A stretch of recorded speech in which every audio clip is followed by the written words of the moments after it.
Oh, well, welcome back to Stars and Hedgerows with me, Sue Brain, and Sue Judge, who is our resident hedgerow witch, but a lot more precise because she's also a wonderful nutritionist and a forager and a general wise woman who knows her herbs and trees and flowers. So today we're going to be celebrating Imbolc. Now it's spelt with a B, but you actually pronounce it Imbolc. So, Sue, where do you want to start with how we can bring Imbolc, the celebration of Imbolc, into our lives? So, Imbolc's history is with the goddess Brigid, and the actual term Imbolc often refers to in the belly. So, this is thinking about the ewes being pregnant. So, it's often linked to ewe's milk, and then all these other flowers and things that are starting to come up. Mm. One of the most beautiful ones that you might see coming up near you is the snowdrop. These are just starting to come out now.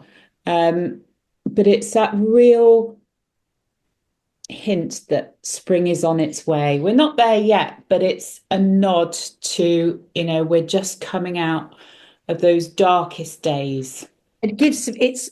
I always think they're a real symbol of hope, and actually, because they're white, this sense of purity, of a newness coming, but it's a pure newness. Yeah, and I think that also speaks of, you often think of, because we're celebrating really the return of the light, a bit like solstice, but now we're actually really seeing it. So having a candle is really relevant this time of year. And it might just be that you light a candle in the morning when you're having your cup of tea or coffee, and it's just time to contemplate, oh, actually, I can see, it's getting a little bit lighter in the mornings, or what's starting to pop up in the garden or the hedgerows. And they are, isn't it? It's all happening. I can, my garden's just full of things wanting to come up now. So Yeah, it's exciting. so exciting. I found a few bits here. So primrose. Primrose is such a beautiful flower, and actually every part of the flower, the plant, is edible. Um, you're not going to fill yourself up on this, but if you've got a lot of primroses, probably not quite yet, but in the next few weeks, it's really fun to just try and eat a primrose. Do it really mindfully. So close your eyes, take it in, and just be with it. It's really subtle. But the folklore goes that if you eat a primrose, then you'll be able to see the fairies. But they've got a And really also, delicate flavor. she's ruled by Venus. So what you're doing is imbuing the magic of the planet Venus, and that's about love, heart Perfect. opening. Yes, and we Perfect. all need a bit of that going on. We do indeed. We do indeed.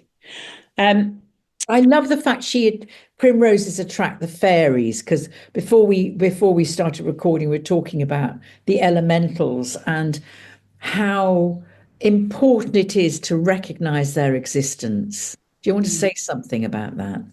Well, we were discussing, one of the things when we look at Imolc's history in the goddess Brigid is she was the goddess, the sacred wells. So sacred springs, the wells. And obviously back in time, those were really important as clean, pure water sources for us. They've changed a little bit, and a lot of them are, people wouldn't even know where they were. There are there are websites that you can find out your local ones. I'm really lucky. I've just moved to a new house and we've got a spring near me. So I collected some water. So that might be something you might want to do. You might not want to drink it, and that's fine. But if it, is a sacred well, you'll see it's very clear, the water. There might be sediment from leaves and that at the bottom, but the water has got a clarity to it. And it's Um, fresh, isn't it? It tastes absolutely fresh. yeah. Yeah. And so it might be something that you just have on an altar. or in a small bowl on your table, maybe with your snowdrops or your primrose and a candle, or that you might use to just spray around the house a Yeah. little bit. Yeah. Um, Terrified. this is a time of cleansing and preparing. We're just eking like these snowdrops. We're just coming out of the surface. So we're just eking our way out of winter, the depths of winter, starting to poke our heads up and going, ooh, and thinking about the year ahead. We're not quite in that doing stage yet. So preparing, clearing space, Christmas and Clean solstice out is your all. cupboards. Get Mm, rid of anything that you haven't worn for a year. If you haven't worn it, do you know what? You're probably not going to.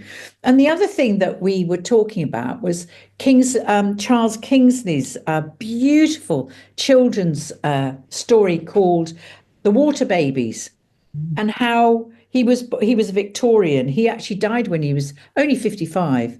But The Water Babies is such a beautiful story to read your children and introduce them to the whole concept of the undines, which are the elementals of water. So the undines, when you go to a sacred well, say hello to the undines. such a special thing to do. Um, and just to be aware of the the sentient life of all things, really, isn't it? Yeah. Um, And and everything that has a circle and a cycle. Yeah. and that there's truly magic in there. As I was wandering around, foraging for bits to talk about, even just things like moss. I mean, you probably can't see it here, but I didn't want to take too much. But there was a great big mound, and it was the brightest green. And there is life everywhere, even though we think, oh, crikey, January, February, it's really dull and everything's dead. But there's new life popping up Mm. everywhere. Now, you wanted to talk about cloves, didn't you? Have you got cloves there? Or the whole concept of cloves is about bringing that earth energy. It's quite wintry as well, but it's quite a nice. If you burn clove oil, it's a Mhm. nice. It's a nice transition. It's sort of it's so nutty, isn't it? And it reminds me of the earth. It's one of those really purifying oils as well. If anyone grew up in the 70s like me, that was what you'd have put on tooth Yeah, ache. that's right. And you'd be, yeah, so I can't get away from that thought now. But very pungent. A lot of these herbs and spices, that if they've got a strong smell, the volatile oils in them are really potent. Um, we don't grow them in this country, but obviously they're really readily available. What I've been doing a lot recently is just making up some fresh ginger, some fresh turmeric, whizzing it up in the NutriBullet. Yep, it's bright yellow now. It will stay that way. And having a spoonful of that in a mug with some hot water, but it feels really warming. It's getting that digestive fire going a little bit, and it just feels nice rather than just tea. So we're starting to think about our digestive system. It's very cleansing as well. It's supporting the liver a little bit and getting all those microbes in your gut starting to. uh, Yeah. It's uh, important because we're quite sluggish. We can be quite sluggish at this time of year because actually we're not meant to be out there yet. We're still meant to be, as you say, cleansing, cleansing. I was talking to a Chinese astrologer, and the turn of the year, and this year it's going to be the year of the snake, is actually on the 3rd of February. And I think Imbolc, the true date, is the 3rd of February. And she said they spend 10 days cleaning their house, mm, thoroughly cleaning their house and preparing for the Chinese New Year before they start the celebrations. And that's why it takes a month. And we do, oh, well, I'll just, go and get drunk on New Year's Eve. And who cares? and it takes the sacred out of it. And the whole point of these major turning days or nights of the year is about this is a sacred cycle, and we're part of that. And it puts you back into something called Kairos time, which is about this is the moment, this is the moment for now, rather than this Cronus linear time when we're always running, battling against the clock. So true, isn't it? And to be really present and conscious around what you're doing and why you're doing it. Um, and going back to, some of the folklore and the traditions of Imbolc would be to sweep with a birch broom. And birch, it's not the stiffest, the small branches, but then in other countries, you've got, to use birch, Yeah, says a whip, but you invigorate the skin with a birch. It's more of a whisk. yeah. In preparation for going into the sauna and things, which is again stimulating blood flow, cleansing the body, clearing the lymph. And also, don't forget that birch twigs were used as the brush of a witch's broom, and hazel or willow branches were used as the handle. So the whole concept of what the witch did was so conscious, using the stars and the hedgerows to make or imbue it with a form of magic. And that's what we've lost in our modern life, this sense of I am completely immersed in the magic of nature and the magic of the cosmos. And I just want to bring in here a woman called Beverly Holmes, who I've only discovered recently. And she is from an African heritage, and she moved to America with her family. So she became an Afro-American part of the culture. And what she found was so strange for her. In her African culture, it was automatic to talk to the ancestors, the elementals, whoever else was around. They had this rich life which existed beyond the veil, but they all knew it was there and they all used to communicate with it. So it was just natural to talk to fairies or demons or whatever you needed to talk to the ancestors. And she comes to America and she just went, my God, American culture is just one dimensional. There is no magic. And she said it was so distressing for her when she realized that she'd moved to this culture that was absolutely one dimensional. And of course, for her culture, it's multidimensional. And she actually became a leading contemplative mystic to reintroduce that magic back into our lives. So I just want to pay homage to her. And I can imagine, that's the same for most indigenous cultures, isn't it? You look at in Ireland, and how strong even now, you're not going to go and chop down a hawthorn tree, because, you Yeah. have the wrath of the Fae on you. And we've lost some of that magic, a lot of the magic. And we've been told, oh, it's just your imagination, or don't be silly, that's a fairy tale. Well, where do these tales come from? What is your imagination? Is that a connection to source, to consciousness?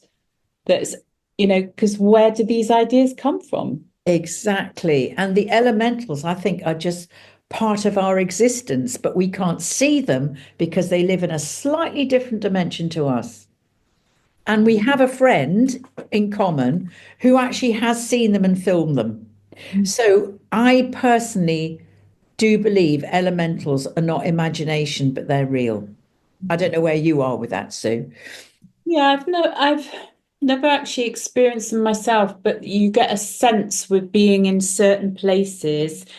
I have a particular woodland in mind that feels like I know that they're there. And when you're working deeper with the plants, especially, that are growing wild in the hedgerows, there is a relationship going on there was a communication. So I remember walking out with a friend of ours, going, "Oh, have you ever found wild asparagus?" And I looked down and there it was, and I'd never found it before. I knew what it was. And I went, "Is this it?"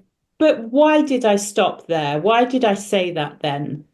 Because they're in our consciousness. Yeah. And So interesting, isn't it? Sue, do you have any other plants for us? yeah, so I bought a few. So thinking about that idea that we're just starting to think about coming out of winter. And like you said, that sort of heavy feeling, we're in theory in that hunger gap. So there's not a lot of variety in crops at the moment. So the food can be quite heavy. We can be relying on that.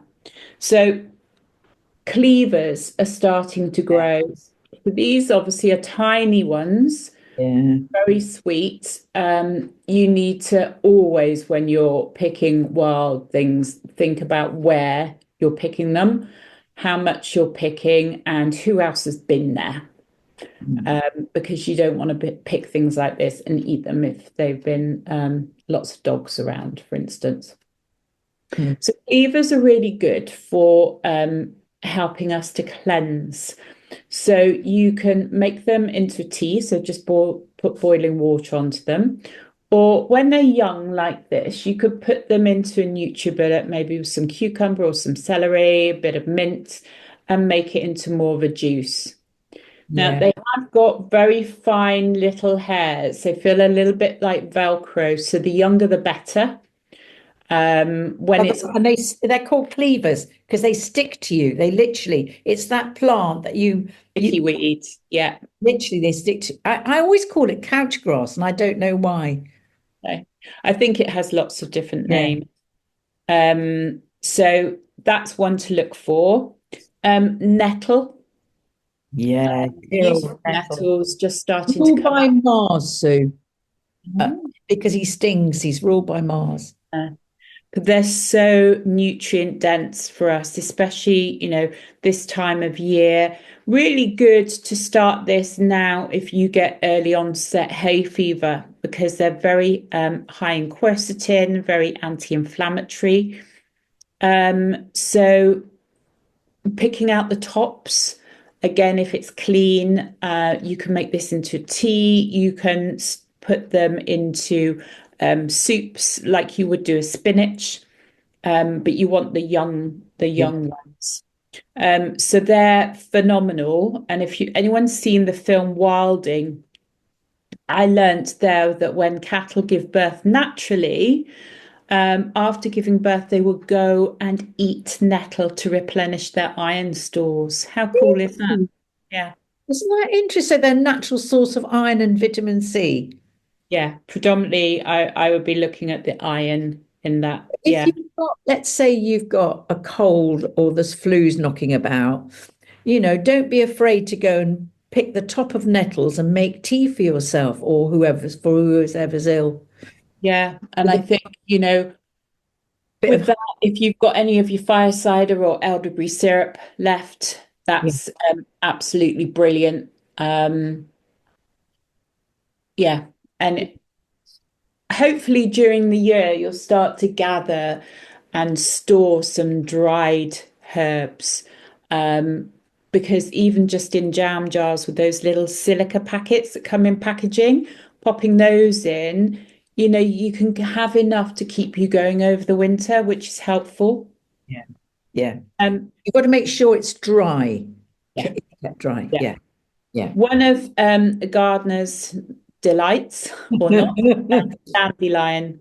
But again, this is just starting to come through, and the new leaves, the fresh leaves are very soft, like spinach, and bitter. Slightly bitter, aren't they? Yeah, yeah.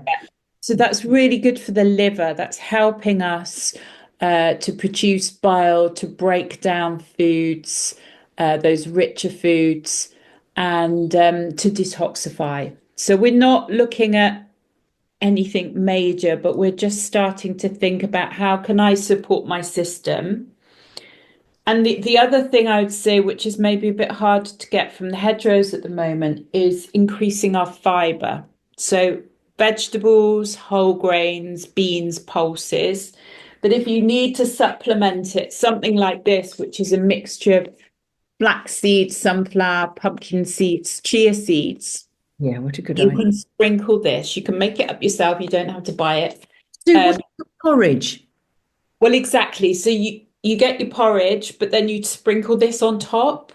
So you're making it a bit more fibrous. Flax seeds, chia seeds, they're mucilaginant. They soak up liquid.